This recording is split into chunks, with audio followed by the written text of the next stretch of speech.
Thanks for joining us here at 13 News at Noon, everyone. Happy Thanksgiving. I'm Matthew Foltz alongside Matt Standridge. And hopefully your Thanksgiving is going well and you're getting ready to stuff your bellies. And we're off to a chilly start here in Indy, my friend. It's very cold start out there this morning. The kitchens are warm, though, and they probably smell really good out there. Also, I don't know if you got a chance to see the Avon Orioles playing there right around 11:22 during the parade. So that was really cool. Got a couple flurries to track, though, for you, Matthew. Really? So let's go ahead and show you where those are and where they're going to be headed next. Nothing crazy. We're not talking about accumulation here, but you may see a stray snowflake. And some of us, it just may be a stray raindrop. We're kind of right in those mid and upper 30s, so it gets kind of tough to figure out exactly what falls to the ground. But we've got a couple flurries coming in towards Purdue, and then IU, just north of IU there towards Ellsville, Martinsville, and Mooresville. We got a couple light raindrops trying to come in with Live Doppler 13. They're super small, so we're having to turn up the sensitivity a little bit on Live Doppler 13. But Greencastle, a couple of light flurries for us, and then Brazil headed to the Brazil exit on I-70. Got a couple of light raindrops for us too. So don't be surprised if you get a stray raindrop or a stray snowflake the next couple of hours. Things are just cold, and we've got even colder air on the way. So this is going to be nothing compared to where we're headed. 38 right now in Indianapolis. We're sitting at 38 in Wayne County, 39. Good afternoon in Kokomo, and a 34, a very chilly 34 at Purdue. And that's where we have a couple more of those snowflakes trying to fall. Now, many of us are above freezing, but it feels like it's below freezing. Feels like it's only 31 in the capital and 26. That's what it feels like in Greencastle. So that northwest wind just continues to come, and even colder air is on the way. So coming up, we're going to be talking about this front as it passes on through and may give us a chance for more flurries on and off the next couple of days. So Matthew, coming up, we're going to be letting you know when we think those rounds of flurries may possibly come in. Sounds good, Matt. Well, right now, volunteers are delivering Thanksgiving meals to thousands of Hoosiers. It's all thanks to the annual Moselle Sanders Thanksgiving Day dinner right here in Indianapolis. Our Samantha Johnson spent the morning with volunteers, and she was there as they packed the final boxes.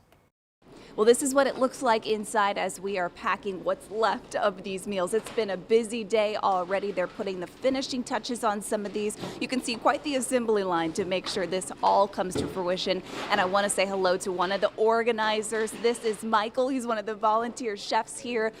This is exciting. It's Thanksgiving Day. I know you guys are coming down to the wire. Talk to me about all the hard work it takes to pull this off. So we're super excited. So we're at the last couple hours, 10,000 meals. FedEx truck is out here. We're packing. This is it. So this is kind of like fourth quarter, game time. Everyone's here. Now we have a burst of adrenaline. We're feeling super excited. So stay tuned. The food is coming your way right now. And we talked about those numbers earlier today, right? About 1,000 volunteers to make this possible across the location, 10,000 meals. So we're doing 10,000 meals, so we can serve so many people. The impact now is greater than ever. And if people are seeing this and they think, man, I want to get in on this in future years, how can they get a hold of you guys? How can they volunteer? Sure. In future years, we're on the website mosellesanders.org. We usually start around October with our volunteer list, so you can go there and check it out. Some people, this is their tradition. They won't eat their food until they serve others food. Well, Chef, happy Thanksgiving to you. And thank you for all the hard work that you do too, guys. Happy Thanksgiving. We'll send it back to you. All right, thanks, Sam. Well, time is now 12:05, and police have increased patrols across the state last night for Blackout Wednesday, one of the biggest drinking nights of the year. Indiana State Police say they arrested less than a handful of people for driving drunk last year on Blackout Wednesday. Metro Police, on the other hand, says they arrested 6 people in the same time frame. Philip Hayes, a criminal defense attorney here in Indianapolis, says those hit with a DWI could pay thousands of dollars in fees and fines. Hayes, along with ISP and IMPD, recommend taking an Uber or Lyft and always having a plan B, like having a friend or family pick you up. And a reminder this afternoon that Indigo is offering free rides around the city today. Buses are operating on a Sunday schedule, so these apply to fixed routes as well as Indigo Access services. Looking ahead, they will also be offering free rides for Christmas Day and New Year's Eve. Right now, Metro Police are searching for a suspect connected to a double shooting earlier this month. It happened on November 9th on East 42nd Street near North Midhofer Road. Investigators tell us a tip led them to Gerald Davy Franks. Court documents reveal video from a gas station allegedly shows that Davy Franks taking the gun from a victim. Those documents also say the victim followed Davy Franks into a parking lot where they fought before 2 other people got involved. That's when someone fired several shots. Reps for Tyson Foods are defending their hiring practices at their location in Logansport. This comes after Indiana Attorney General Todd Rokita announced an investigation into the plant and a company in Evansville over suspected labor trafficking. Our Rich Nye spoke with the Attorney General about the ongoing investigation. Indiana Attorney General Todd Rokita served Tyson Foods in Logansport a civil investigative demand for information related to labor trafficking. Rokita says he had a positive meeting with Tyson officials Tuesday. What I told him at the end, though, is you got to answer the subpoena. I appreciate them doing so.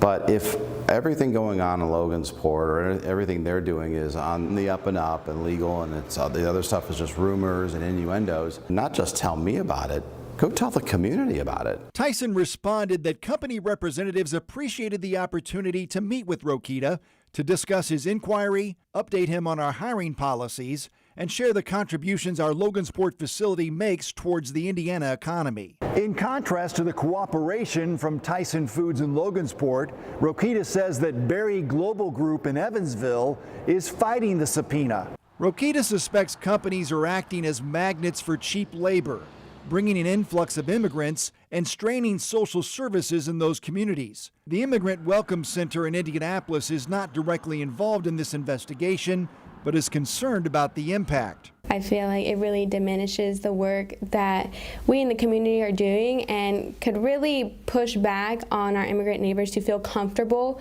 to integrate into society. I'm just looking for the facts and I'm trying to get to the bottom of it, and I'll report those facts out when I'm able, whatever they are. I've heard concern and a sense of unfairness, and they're right, it is unfair to our taxpayers here. Rokita says his office is looking into more reports of alleged labor trafficking across the state. Rich Nye, 13 News.